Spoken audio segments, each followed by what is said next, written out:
Sending money from your bank to Ria is straightforward and usually cheaper, though it takes a bit longer. Start by logging into your Ria app or website, then tap Send Money and select Bank Account as your payment method.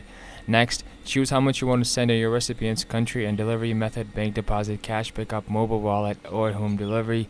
Enter your recipient's details, full name, phone number, and if you're sending to a bank account, you'll also add their bank name and account or routing numbers. After that, link your bank account if you haven't already. You'll need to provide your bank details, and Ria may send two small verification deposits, which could take a day or two to show up. Follow the prompts to confirm them.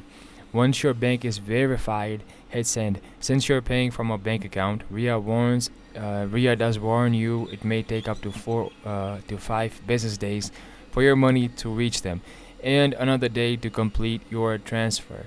Throughout the process, you can track your transfer in the app or website, and when the money is processed, your recipient will get it via your selected method.